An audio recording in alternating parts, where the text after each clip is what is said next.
precious. Are you comfy? Good.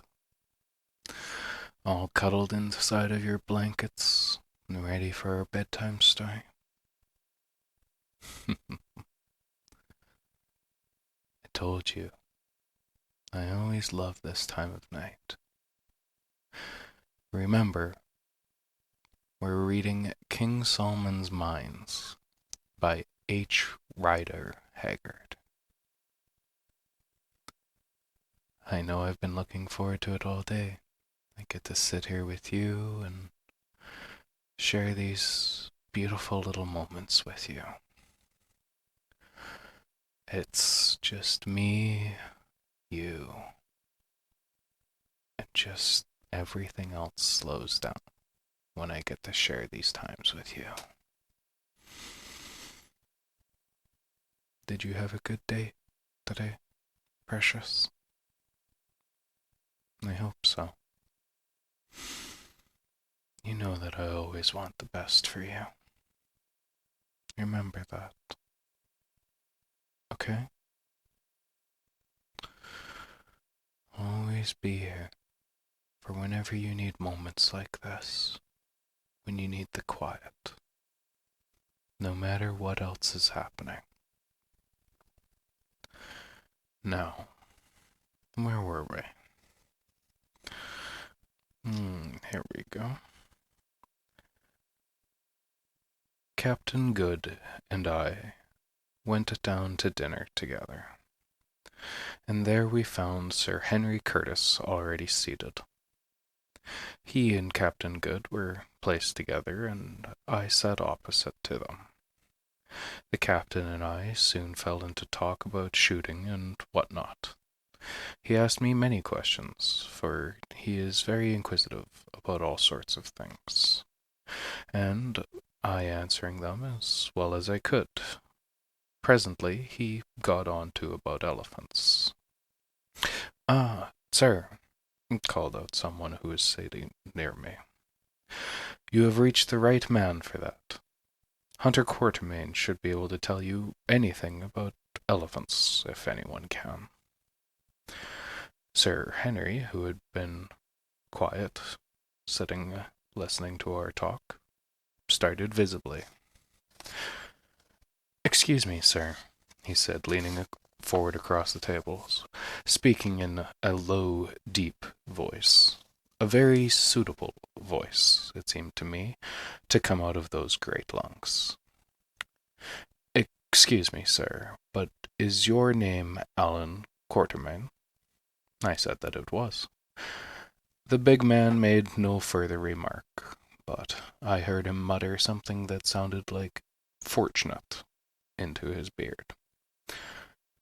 Presently, dinner came to an end, and as we were leaving the saloon, Sir Henry strolled up and asked if I would come into his cabin to smoke a pipe. I accepted, and he led his way into the Dunkled deck cabin, and a very good cabin it is. It had been two cabins, but when Sir Garnet Wolseley, or one of those big swells, went down the coast in the Dunkeld, they knocked away the partition and never bothered to put it up again. There was a sofa in the cabin, and a little table in front of it. Sir Henry sent the steward for a bottle of whiskey, and the three of us sat down and lit our pipes. "Mr. Quarterman," said Sir Henry Curtis, when the man had brought the whiskey and lit the lamp, "the year before last, about this time, you were, I believe, at a place called Bamawangata, to the north of the Transvaal." "I was," I answered, rather surprised that this gentleman should be so well acquainted with my movements, which were not, so far as I was aware, considered of general interest. "You were trading there, were you not?" put in Captain Good, in his quick way. "I was. I took up a wagon load of goods and made camp outside the settlement, and stopped until I had sold them." Sir Henry was sitting opposite to me in a Madeira chair, his arms leaning on the table. He now looked up, fixing his large grey eyes full upon my face. And there was a curious anxiety in them, I thought. "Did you happen to meet a man called Neville there?" "Oh, yes. He outspanned alongside of me for a fortnight to rest his oxen before going on to the interior. I had a letter from a lawyer a few months back asking if I had knew what become of him, which I had answered to the best of my ability at that time." "Yes," said Sir Henry. "Your letter was forwarded to me. You said in it that a gentleman called Neville left Bangumwato at the beginning of May, in a wagon with a driver, a voorloper, and a Kaffir hunter called Jim, announcing his intention of trekking, if possible, as far as Inyati, the trading post in the Maltby country, where he would then sell his wagon and proceed on foot. You also said there that he did sell his wagon, for 6 months afterwards you saw the wagon in the possession of a Portuguese trader, who told you that he had bought it at Inyati from a white man whose name he had forgotten, and that he believed that the white man with the native servant had started off for the interior on a shooting trip." "Yes." Then came a pause. "Mr. Quatermain," said Sir Henry suddenly, "I suppose you know, or can guess nothing more of the reasons of Mr.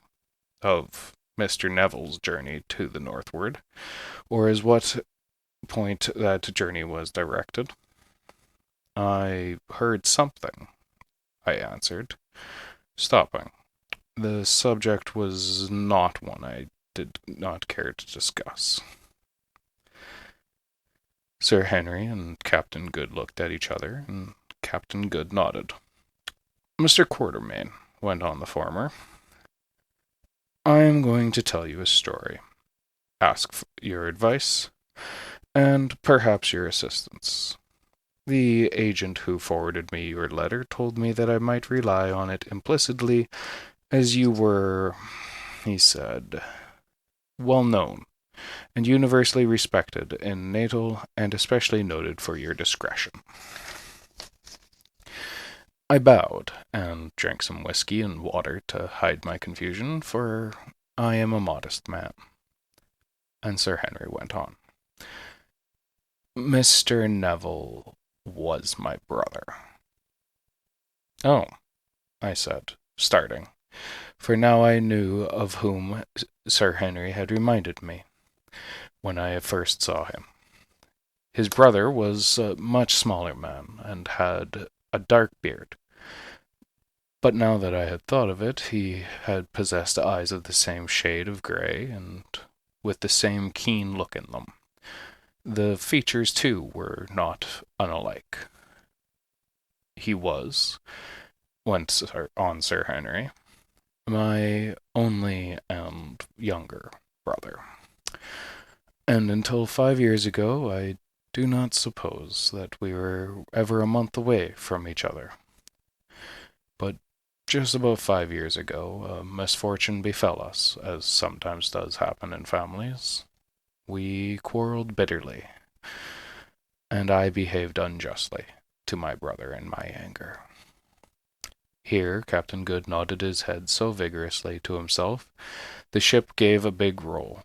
So just then, so that the looking-glass, which was fixed opposite us to the starboard, was for a moment nearly over our heads, and as I was sitting with my hands in my pockets and staring upwards, I could see him nodding like anything. "As I dare say you know," went on Sir Henry, "if a man dies intestate, and has no property but land, real property as it is called in England, it all descends to his eldest son. It so happened that just at the time that we had quarreled, Our father died intestate. He had put off making his will until it was too late. The result was that my brother, who had not been brought up to any profession, was left without a penny. Of course, it would have been my duty to provide for him, but at the same time as this quarrel between us was so bitter that I did not, to my shame, I say it, offer to him anything. It was not that I grudged him justice, but I waited for him to make advances, and when he made none, I am sorry to trouble you with all this, Mr. Quatermain, but I must make things clear. Ne? Good? Quite so, said the captain. Mr. Quatermain will, I'm sure, keep this history to himself. Of course, said I, for I rather pride myself on my discretion, for which, as Sir Henry had heard, I have some repute. Well, went on Sir Henry, my brother had a few £100 to his account at this time, and without saying anything to me, he drew out this paltry sum, and, having adopted the name of Neville, started off for South Africa in the wild hopes of making a fortune. This I learned afterwards.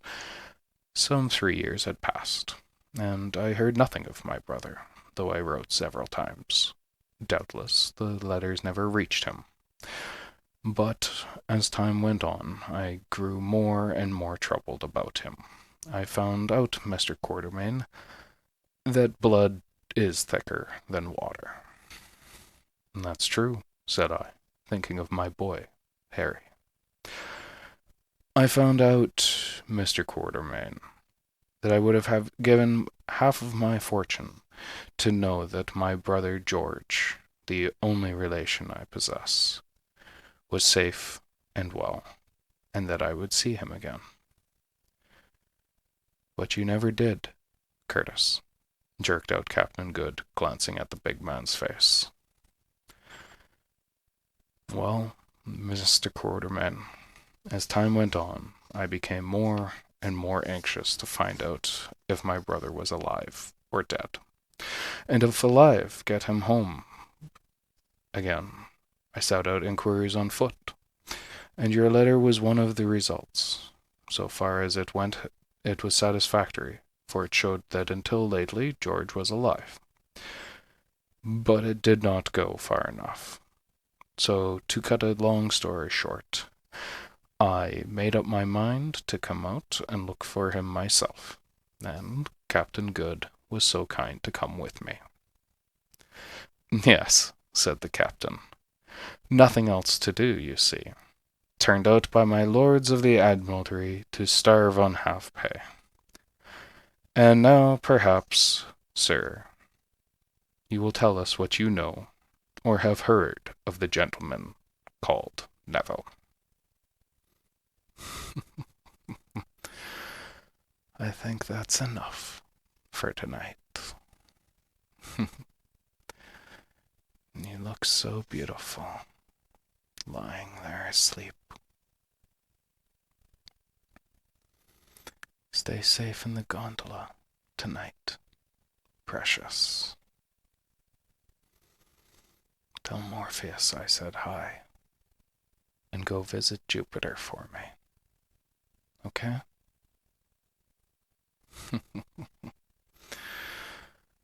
Sweet dreams on the river Lethe, precious.